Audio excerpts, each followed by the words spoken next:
السلام علیکم ورحمۃ اللہ وبرکاتہ۔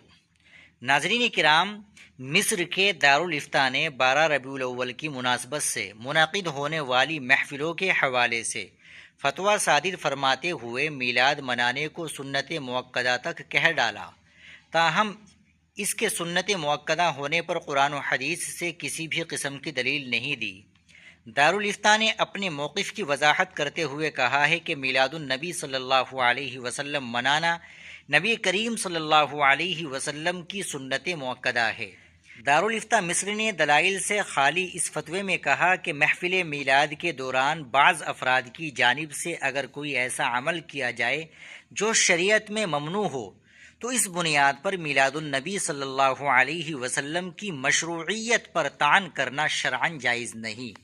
دارالافتاء کے مطابق ایسی محفلوں میں اگر کوئی منکر یا حرام عمل پیش آئے تو اس کی تردید اور روک تھام ضروری ہے، اور لوگوں کو اس بات کی طرف متوجہ کیا جانا چاہیے کہ ایسے اعمال میلاد کی اس مبارک مناسبت کے مقصد کے خلاف ہے۔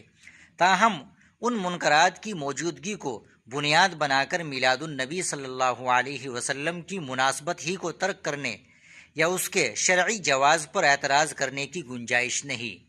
مصری دارالافتاء نے جذباتی باتوں پر مبنی اس فتوے میں کہا کہ منکرات سے روکنا اپنی جگہ ضروری ہے، لیکن اس کے لیے میلاد النبی صلی اللہ علیہ وسلم کی بقول مصری دارالافتاء مبارک مناسبت کو چھوڑنا درست نہیں۔ دارالافتاء کے اس فتوے پر سوشل میڈیا میں سخت رد عمل آ رہا ہے۔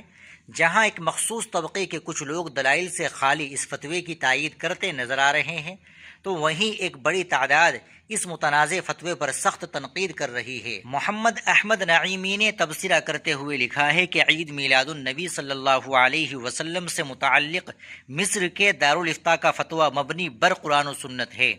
بعض امور کے پیش نظر میلاد النبی صلی اللہ علیہ وسلم کو ہی بدعت و ناجائز قرار دینا جہالت و خارجیت کی علامت ہے۔ محمد رمان نے لکھا ہے کہ سنت مؤکدہ تو وہ ہوتا ہے جس پر جناب نبی کریم صلی اللہ علیہ وسلم نے دوام اختیار فرمایا ہو اور کبھی کبھار عذر شرعی کی بنا پر ترک کیا ہو۔ اگر میلاد سنت مؤکدہ ہے تو آپ علیہ السلام سے ثبوت پیش کرے۔ عبدالواحد آزاد نے لکھا کہ ماشاءاللہ ابھی تک تو یہی معلوم تھا کہ میلاد النبی صلی اللہ علیہ وسلم 300 ہجری کے بعد شروع ہوا، لیکن اب نئی بات معلوم ہوئی کہ یہ سنت مؤکدہ ہے۔ اتنی بڑی بات صرف کچھ لوگوں کو معلوم ہوئی، جہاں سے دین پھیلا وہاں کسی کو معلوم نہیں۔ پھر یہ کہ دارالافتاء نے اس کی کوئی دلیل نہیں دی ہے۔ بندہ عاجز نامی صارف نے لکھا کہ جو کام خیر القرون ہی میں نہ ہوا ہو اسے سنت مؤکدہ کس بنیاد پر کہہ رہے ہو اے علماء مصر۔ علی کمال نے تبصرہ کیا، یار اگر یہ اتنی بڑی سنت مؤکدہ ہے تو پھر صحابہ نے تو اس پر عمل کیوں نہیں کیا؟